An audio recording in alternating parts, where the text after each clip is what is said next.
7:03, calling the meeting to order. This evening, Chairman Amico or Vice Chairman Hayward are not available for tonight's meeting, so therefore we are currently without a chairman to run the meeting. So at this point, I'd like to accept nominations for someone as chairman to run tonight's meeting. I will motion that Mr. Nola, he's chairman. He's a senior member of our committee. He should be chairman. Do we have a second? Second. Any discussion? All those in favor? Aye. Mr. Mola? Pass the gavel to you. Okay, I'll officially call the meeting to order. We'll stand and salute the flag. I pledge allegiance to the flag of the United States of America and to the republic for which it stands, one nation, under God, indivisible, with liberty and justice for all. I didn't see a slip for agenda adjustments. Do we have any? There are no No, adjustments, Bob. And the meeting is being videotaped. I'll take a motion to approve the minutes of October 17th school committee. Motion. Second. Made by Rockland, second by Whitman. Yes. Any discussion? Seeing none, all in favor? Aye. Aye. Unanimous. Student of the month, Jeremy Driscoll.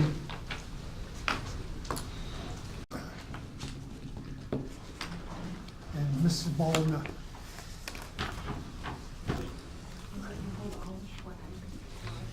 Good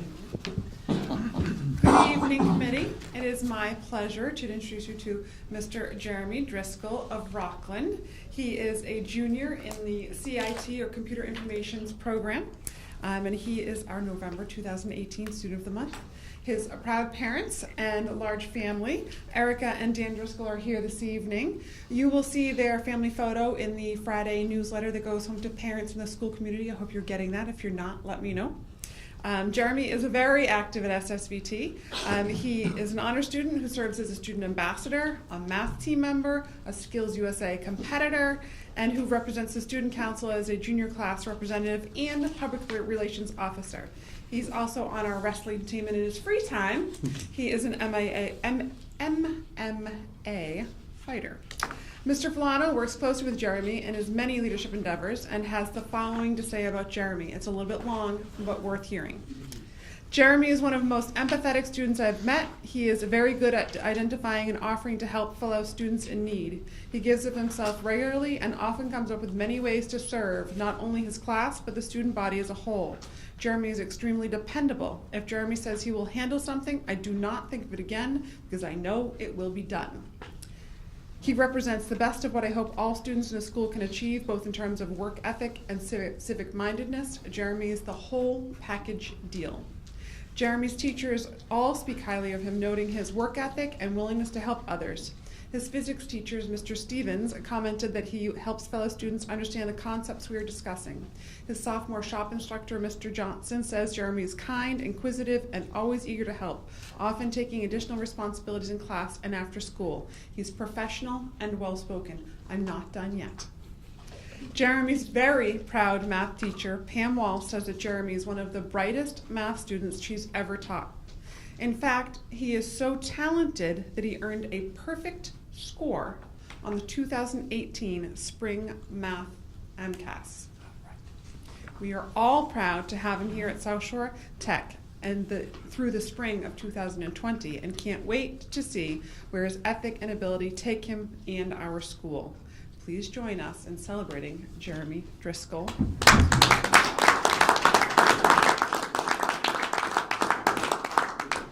Jeremy, if you wouldn't mind sharing with us one of your proudest moments at South Shore Tech so far. If I'm to exclude this, then probably say within my wrestling career, I placed 5th at sectionals, allowing me to go on to states, even though I didn't end up going. I don't know. I think that's a fine, memorable moment, and look forward to many more from you, Jeremy. Thank you very much. Thank you. Mr. Chairman, if I might also add, I also experience on a regular basis every Thursday. Jeremy is an active member of our chess club, where he just destroys me in about 10 minutes every week. I can't tell you how much I look forward to that. His brother Ben joins us as well, and so if you didn't think you had a well-rounded student, you also have a chess master in front of you as well. Well done. Perfect score in math. Not too shabby. Not too shabby. No kidding. Thank you, Jeremy.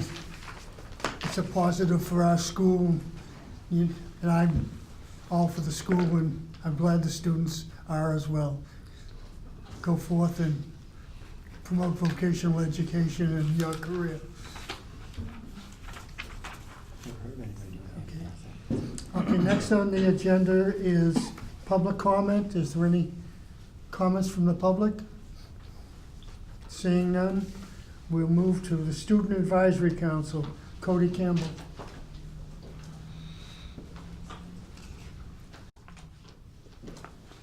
So Haunted Hollow was very successful with over 100 children showing up. They were entertained and all sent home happy. The senior class student council members are continuing to sell the fundraising calendars until the end of November. They cost $10 each, and the drawings for cash prizes will begin the 1st of December. If you're looking to purchase a calendar and want to support student council, be sure to reach out to a student council member or an advisor. Today ended our annual food drive, where we were able to donate over 100 pounds of pasta from our pasta wall, as well as a number of assorted food items to the Rockland Emergency Food Pantry.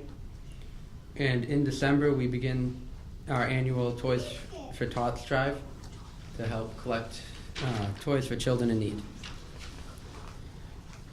Tomorrow, November 15th, we will have our annual Powder Puff game. And next week, on Wednesday the 21st, we will have our school's pep rally. And we are excited, to get the school excited and ready for the Thanksgiving football game. On Sunday, November 18th, the South Shore Tech Skills USA chapter has sponsored a club trip to help remove and store the flags at the graves of the fallen at Bourne National Cemetery. And right after that trip, some of the members of Skills USA will be heading off to the Fall State Leadership Conference in Marlborough, and they will be returning on Tuesday the 20th. And then in December, NHS is planning to host National Honor Society is planning to host their first holiday party, and it will be on December 8th from 10 to 1. Most of the other details are still in the works. Are there any questions?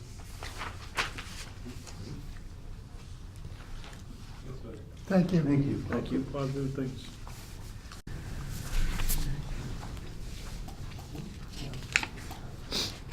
Mr. Treasurer, you're up next. Thank you, Mr. Moeller. In your package tonight, you have the Treasurer's report with, again, more Viking athletic pictures on the front, the cross-country team and the volleyball team, along with the design team of the Vikings on the fence outside, so that's pretty neat. Page 1 is the statement of financial position, which is all of our cash balances and so forth. Everything, again, is pretty strong. Total $4.2 million in the bank at this point. The OPEB reserve, again, which has been funded every year with a little bit of a number from our budget, is at $656,000. Again, getting a jump on what we need to put away for any future liabilities for retiree benefits and so forth. So, page 2 is our revenue for the month. Again, October is a slow month revenue-wise. The only real money we receive is our state Chapter 70 money, the $361,000. We bill our towns quarterly, so we sent out bills for November 1st to all of our member towns. We also, November 1st is also the first installment of the billing that we do for our out-of-district towns. Based upon the out-of-district enrollment this year, our number for revenue from out-of-district tuition will be slightly over $1 million. Last year was about $775,000, so we're up $250,000 of our out-of-district tuition.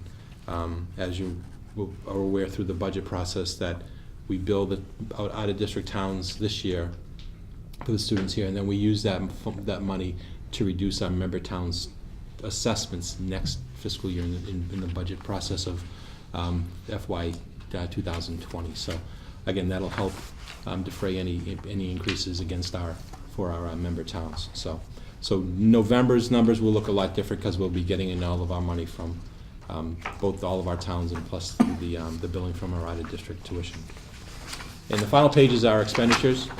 Again, October, a straight month. It's a month that's the teachers are settled in. They're starting to evaluate what they need. So the line 28, the supply budget is a little higher than normal, close to $50,000, because the requisitions are coming through. We are doing the online requisitions now, which is working through a few bugs, but overall it's going to be a fabulous process to work through, and the workflow of the technology that we're using is going to be great for everybody. It's been well received by the individuals that are using it right now. So overall, our spending for the month was about $926,000. We're on target budget-wise, and there's really no major issues that we need to discuss in detail. Make a motion to approve. So moved. Any discussion? All in favor? Unanimous. Other updates, Bruce Norling, our auditor, and Shannon, one of his staff members, were out to visit with us last week for the day, so I thank Sylvia and Tricia for compiling many pounds of data that they're looking for. They go through all of our paid bills and our cash receipts and contracts, and they pick through everything, and so it's a lot of work to prepare for their visit. So they were here for the last week and going through, and everything's going smoothly. So we'll be looking to present. Bruce will be coming in a month or so to present the audited financial statements for everybody. So other than that, everything's quiet in the business office. Thank you, Jim. Chairman has nothing tonight, I don't believe. And subcommittees, no reports on subcommittees. No. Superintendent Director. Thank you, Mr. Chairman. I'll defer to Ms. Darby and Ms. Baldner for administrator reports. I'm taking the mantle tonight. Here we go. So last month we were here, we talked about how great the school did on MCAS results. We continue to applaud our students. This week we are applauding our students specifically in a couple different ways. Cody mentioned the NHS, our National Honor Society. Yesterday we were able to announce to 21 new students that they've been inducted or will be inducted into our program. We have 13 juniors and 8 seniors who have not only met the educational, academic realm that's needed for NHS, but also the service, the leadership, and the other pillars that are important to that program. So we'll be having an induction ceremony November 29th at 6:30 in the lecture hall. If anybody's available, you're more than welcome to come in. It's a good night to applaud these students. Also this afternoon, I got to have one of the highlights of my year. Mr. Hickey was able to join us. We were able to announce to 42 current seniors that they have received the John and Abigail Adams scholarships. These are to students who have advanced and proficient on the MCAS and ELA and math, and also top 20% of their graduating class. So it's not just a one test deal. These are people that bring their game and their A game every day and do a nice job. So 42 is the largest number we've ever had to earn the Abigail Adams and John Adams Scholarship. Congratulations to all those people. They will get a deferred tuition cost at any state institution, community college, or one of the UMasses or universities. We continue to look at what happens after they leave here, our students. This week we've done a couple of different things going on. Last week we had 16 different students work with the Massachusetts Department of Transportation. They came in and did a week-long program with the students, highlighting what they can do for them in a union, getting involved after graduation, working on highway production and things like that. As we know, like every other trade, about 40% of their employees are going to retire in the next 5 years, so they are looking to replace people. They have a program that they run in the summertime to to bring in new people and get them started out. So this was a precursor to that. I did speak to one young lady who has already told me that she is going to do that upon graduation in June, so that was a successful endeavor for them. This morning we sent out 9 students to Women in Trade Conference. These are people that are in a myriad of different trades, and they're going up to look at what we would call non-traditional trades, or trades where females are not the preponderant number of people in them. So they had an excellent time. They'll bring back great reports for us on that. And on Friday morning, we have over 50 students who are taking the ASVAB test as well. This is a test that the military uses to place you in your job upon graduation here. So if these are not all students that'll join the military, but they're using it as an option, and they want to see what their abilities are. So all these things are happening in the last couple of weeks here as we move forward toward the holiday season. Anybody have any questions? Thank you, Mark. Thank you, everybody.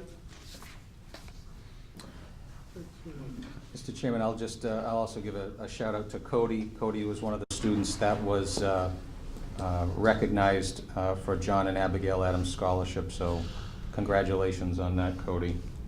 I'll continue briefly talking about our November 1st Fall Advisory Committee meeting, which by all accounts our administrators did a great job organizing this event. Thank you, Bob, for being able to attend. We had over 85 advisors. The feedback that I got afterwards was that there were increased numbers across the board. It's difficult for people to be able to make time in the schedule and come out in the evening, but we were well represented in all of our areas. We had students, again, take a leadership role in providing personal remarks. Ben Doucette was our MC, and we also had Jade Watts, who is a student in our electrical program, who made remarks. Jade is also being recognized for her talents on the volleyball court. So it was great having our students lead the event. I commented on some of our own initiatives, including the need for advisors to assist us with long-range equipment planning.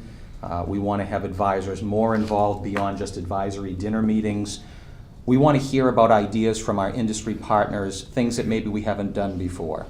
Perhaps advisors could help us by coming in to be guest speakers. Perhaps they could host field trips.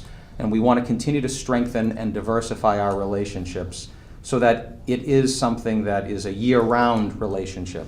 But in any event, the advisors were showed up in great force. I was very pleased overall. And we'll have a second advisory meeting that will be in the spring, and then we conclude, as you know, our events for the year with a dinner of the respective chairs of each advisory committee, with a dinner with the school committee. I'll also mention very briefly, I was in Taunton earlier this morning where I attended a meeting of the Greater New Bedford Workforce Development Board, who has been spearheading some recent initiatives. This very nice document here is what's called the Southeastern Massachusetts Labor Market Blueprint. This is something I've mentioned in passing. I've been involved in this for a couple of years now, where we were well represented in terms of being on the supply side of any labor market blueprint. But when you hear Sandy talking about Chapter 74, program expansion, and we need labor market data, we need to justify labor market data, the workforce development boards in Brockton and up in Quincy, Bristol Workforce Development Board in Greater New Bedford, have been asked by the Baker administration, this is happening throughout the state, they basically chunked the state into 6 super regions. So when we talk about labor market data and regional labor market data, we're not talking our 8 towns, we're not talking the South Shore. While there may be pockets of certain industries that are more prevalent in certain areas, they're looking to see how can these state agencies and schools and community colleges and employers work together to make sure that there is a pipeline for talent to go into the regional economy. So if you were looking for an interesting read on, what are some of the biggest industries around here, or if you drill down a little bit, what are some of the most popular occupations? I'll give you a for instance. There's not an industry called customer service rep. That's not an industry. but it's an occupation that employers from across industries are saying they're in desperate need of people with good customer service skills.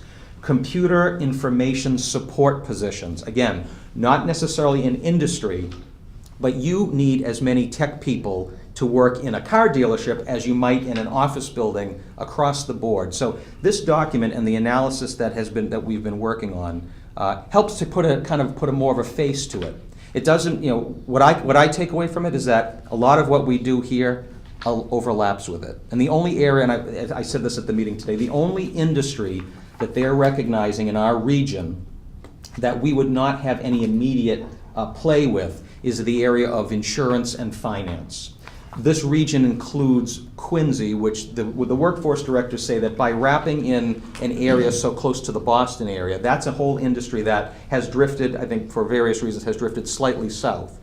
But when I look at the areas of healthcare and manufacturing and construction, I feel very good about what we can offer. The point of the meeting today was to talk about, okay, now that we've got the glossy brochure and we've collected the data, what now?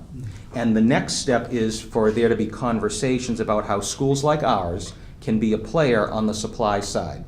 And you've heard me say it before, we don't have to have the school go quiet at 2:30.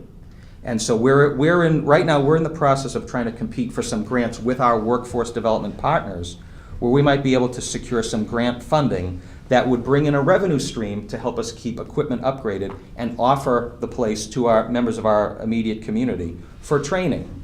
So I hope that next month is a busy month. We're budget presentations. I should have an update for you on MSBA, 4th year in a row, December meeting, what's going on with MSBA. And I should hopefully have an update regarding one of the grants that involved advanced manufacturing and welding, where we may, if the group that put in the application gets the grant, then we will be part of that. We'll be part of getting some funds so we can retain an instructor and offer after-hours training. So I'm very excited by that. And I'm happy that we're a part of it. I think the current administration has done a lot of good work of removing well-intentioned people from their silos. That includes the educators, the workforce development people, the economic development people. There was Old Colony Planning Council, Metropolitan Planning Council were there. So a lot of people that we might not see in our own little worlds are now working.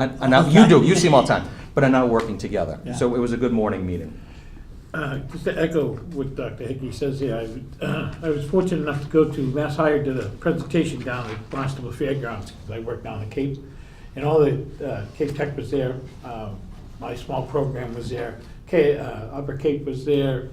Falmouth, all their little technical schools that they all had there. They put on a big, huge presentation about job force and skills and the requirement and the need of a lot of the programs that run in the vocational schools. And it was held at the Barnstable Fairgrounds. They had all kinds of vendors from all over the Cape that were there. And it was a great thing that this MassHire is trying to do for students that we have in our schools, and especially in the vocational field, because they know it's going to be a need in the future. And to see a lot of the vendors there pushing and educating the kids to try and make contact, to create some kind of relationship with them, and to reach out to teachers and the schools in the area to offer support, to come in. I personally have a lady coming in from Cape Cod Supply. She's coming in to talk about, I have 2 girls in my program, and she's going to talk to them about, they may be in construction, but the knowledge they have about construction doesn't mean that they can go out and move. They're more valuable being inside, knowing the materials of a specific job that they to be able to talk to and have computer skills to enter that. So that was quite the thing that they had in there. And they had a big presentation about women in technology and women in construction at the same presentation. So it was pretty entertaining. Yeah, so I'm glad that we're partnering with these agencies. I think it'll bode well for our students in our region as well. So thank you for that, Bob. So yeah, that was more to say on that next month. That's all I have, Mr. Chairman. Thank you. Okay, I'm going to comment on the program advisory meeting where I did a complete tour of it, and I want to pick out a couple areas that I thought were doing an excellent job with their advisors. I listened to their questions and cross-referencing, and pardon me if I don't get them correctly, CIT, Yes. that's the computer. Yes. The advisory group on that was really doing a great job with that one. The medical group, Allied Health. they were really into it and involved. And they were, all of them I'm talking about were involved in making sure that the students were getting the education for the stuff that's in the real world. What they need if they had to go to them today, medical. Culinary arts was doing very good, and I've always been quite critical of that, but they had a pretty good program there. And the other one was agriculture, horticulture. They had a good group in there, and they were really hashing things over. And they were covering a lot of things. They weren't just stuck on one thing. There was one question that was brought up to me, and I believe it was the CIT group, whether we were giving them any education toward Kevin's job and TV jobs, media operations where computers and so forth, where the people could go into that type of education after the aftermarket into the I'm calling it media, TV, radio, and so forth. And I couldn't answer it, but they would. That was a question that was thrown at me, and but I will make a comment. I was disappointed in the automotive group. There was one fellow there that was doing a good job bringing up questions, but I was getting negative vibes about the discussions, and part of it is because of part of our program is going, and I really thought that we all should know about it. But electrical, it was usual. They were doing good carpentry, although they were going through it. But those ones that I mentioned, they were really into it, and it caught me right off the bat. So I thought I'd recommend that to those instructors that are involved with those shops. Thank you. Okay, unfinished business. Mr. Salvucci, it's in your hands. Okay, just to let everybody know, I was at the MASC and MASS joint conference last weekend, and Thursday's programs, or Thursday, Friday, Saturday, but Thursday's programs, there was one on financing our future stakeholder engagement experiences, and this was unique. This was a panel where we had round tables and we sat around in groups of 8, and we looked at a map, and we had to look at this map and we had to find out exactly where monies that were going to our school systems, where they were coming from. And what we, for the future school fundings, what percentages of revenues would be going to either urban, suburban, or rural communities, and where those fundings would be coming from. And our choice was federal funding, other revenues, state funding, and local taxes. And it was amazing. I have a big chart. I'm not going to show it, but this was the end results of where we come up with on certain things. I'll give this to Tom. Yeah. But where the fundings came, and surprisingly, most of the fundings for schools, the revenues, are coming from your local state and taxes and town taxes, right? It's amazing. I would have put it in a different area, but unbelievable how the realization comes where it's actually the communities of each of these areas that are funding our schools. And then we had our Division 8 meeting, which is all our vocational schools. Basically, it's all they did was they nominated new chairmen, new board members, and they were asking if there was any other school system that would like to have a meeting in one of their schools. And I got the general information, I gave it to Tom to contact the person, and what they would do is, what they're looking for is that a school would sit down and we would have our Division 8 meeting through the years. And for somebody that couldn't make it, can we come up with some virtual, I don't know what you call it. You were saying live streaming. So- Live so we- streaming, that we could right. live stream it So to they someone. can sit yeah. on their iPad and ask questions, because they can't be there, but yet they can participate. And then on Thursday, we had our general session, and the topic was emotional intelligence from therapy to practice to synthetic changes. There's a keynote speaker was Mark Brackett. He's the founder and director of Yale University Center. And what the talk was basically when you have teachers and students, their relations between each other. Are they going with, do they have attitudes? And if a teacher sees a child, one of the students has an attitude, does he relate the attitude back? You know, and this, you know, he needs to get closer to the student and find out exactly why that student has the attitude. And see if, you know, because he's not gonna be learning what he should be learning if it's that situation. Let's see.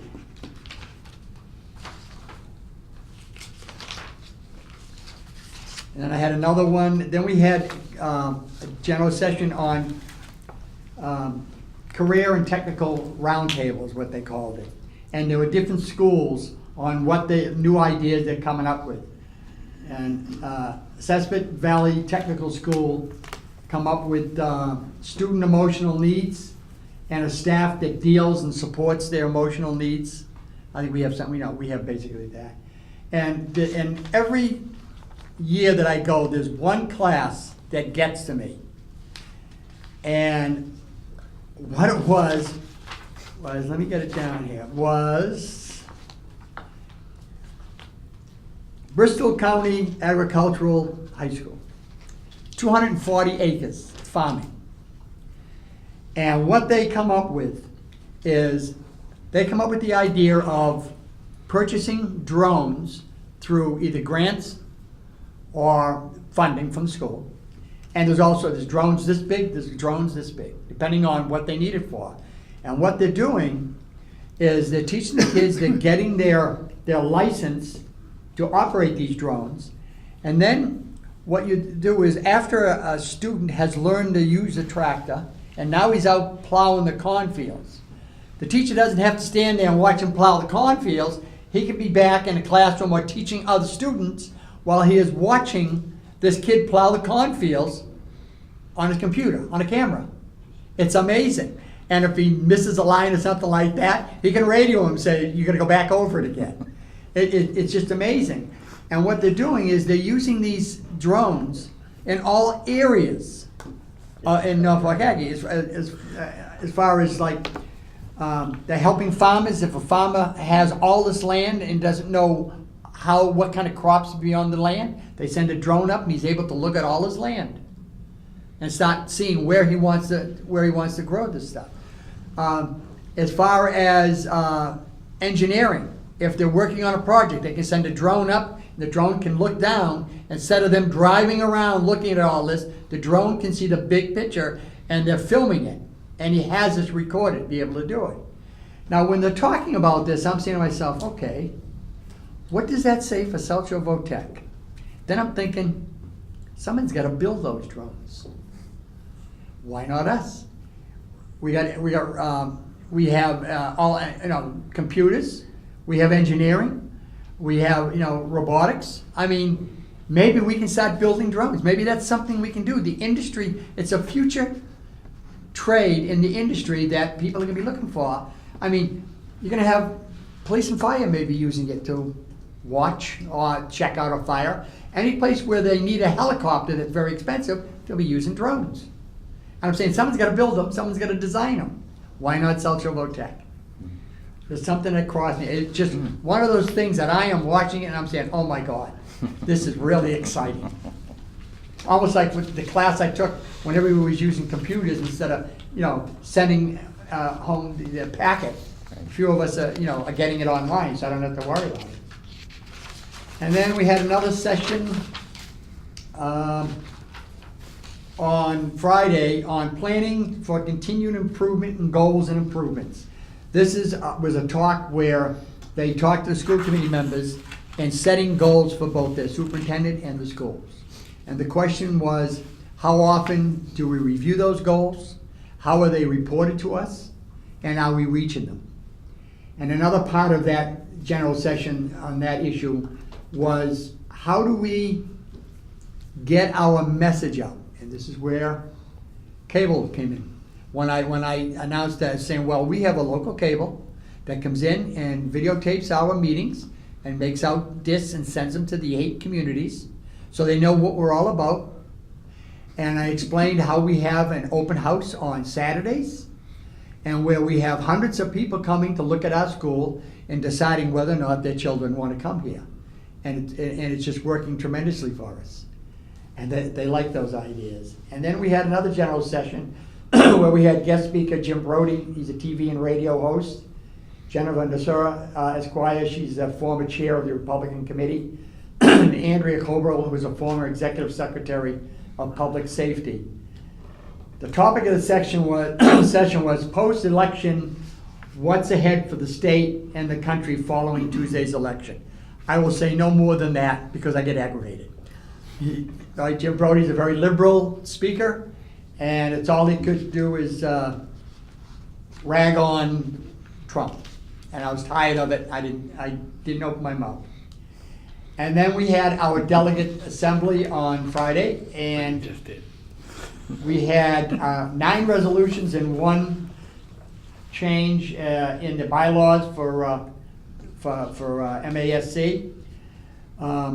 Question 1, or I say resolution 1, was a resolution on rejecting the idea of arming teachers with firearms protection. That passed. The second one was to form a committee for funding for smaller districts. That passed. And then the third resolution that they wanted to put to the state was to reject the combining of the state and federal government setting school funding. That passed. You really, you know. And then number 4, this is the one that I spoke on. It was a resolution to take the word regional out of transportation on Chapter 71. You can't just take a word. Chapter 71 deals with regional transportation. They wanted to take the word regional out and be transportation. Well, that's not Mass General Law, Chapter 71.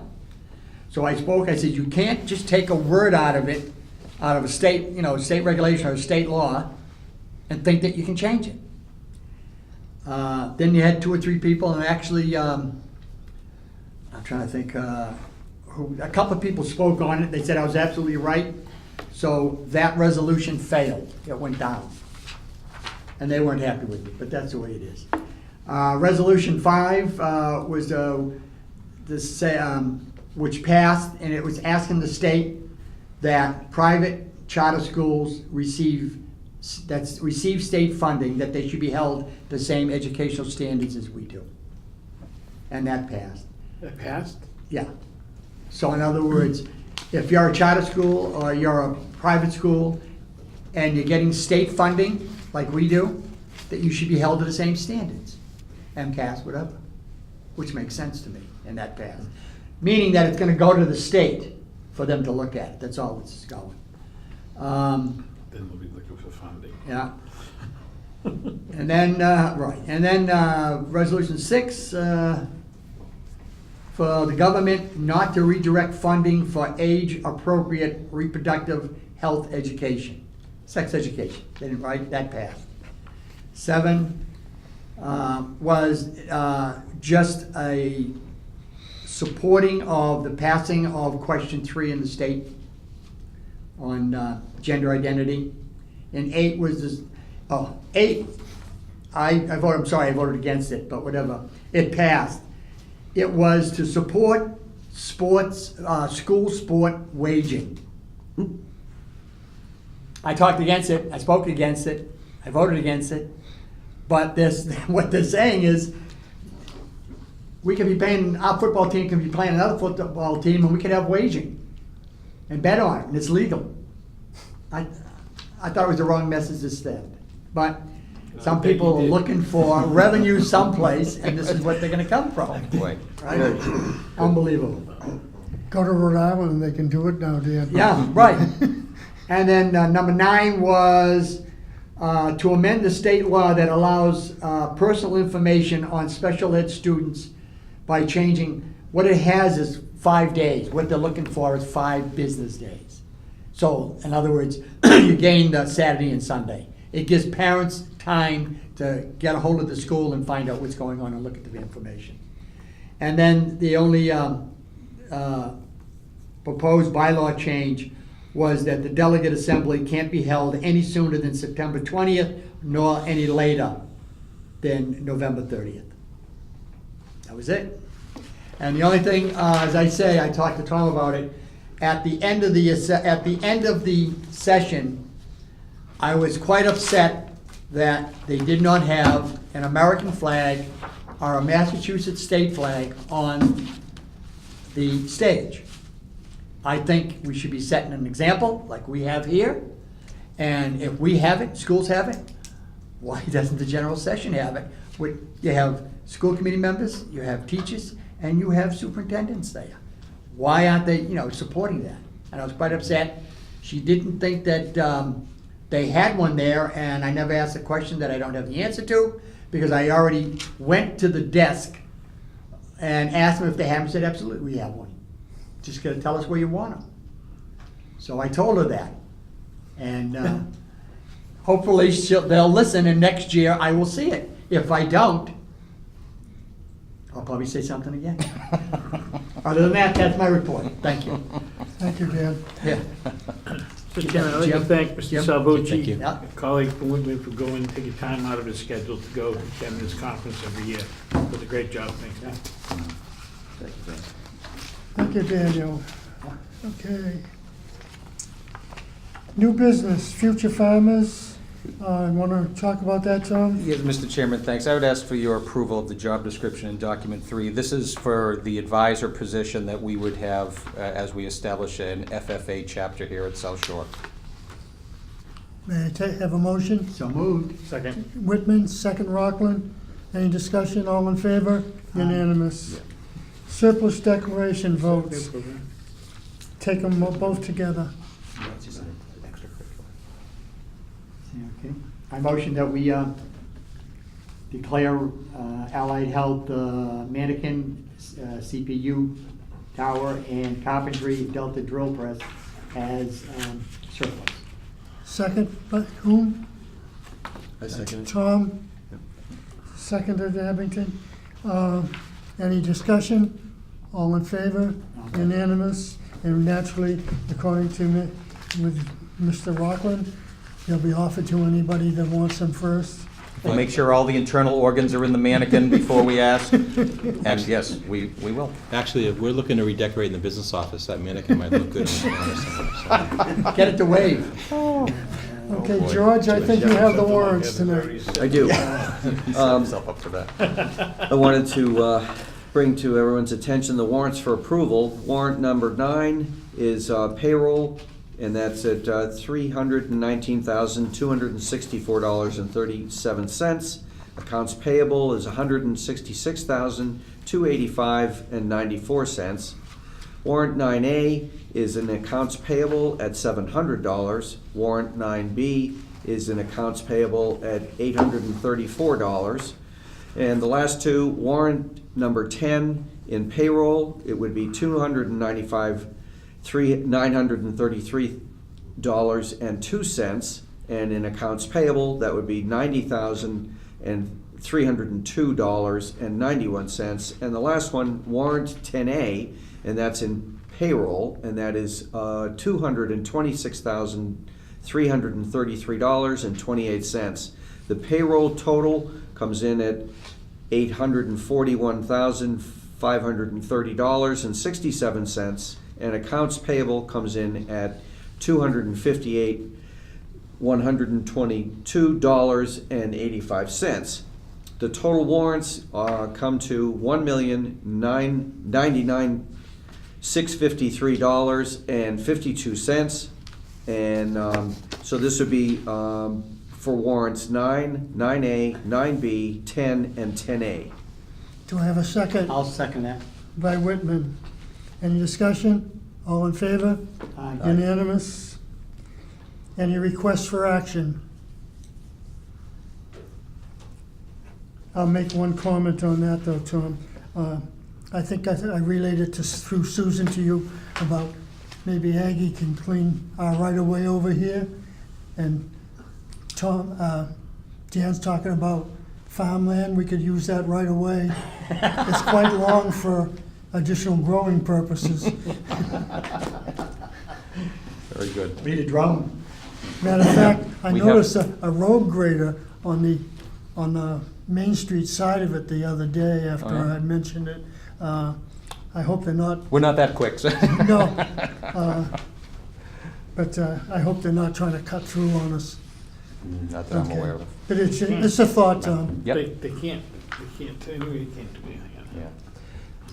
They can do anything until they get caught. We have drones, we'll keep an eye. Yeah. Oh, just to mention, I gave each one of you your pins. I bring them back all the time. I have 2 more saved for chair and vice chair when I see them next. Thank you, Dan, Thank for you. your annual trinkets. Hey, whatever. They like to get rid of them. It's about time they change some of them, don't you think? I know. Okay. No executive session? No. I'll take a motion to adjourn, Motion, with due respect. seconded by Abington. No further discussion, it's not debatable. We are adjourned. All right, thank you. Thank you.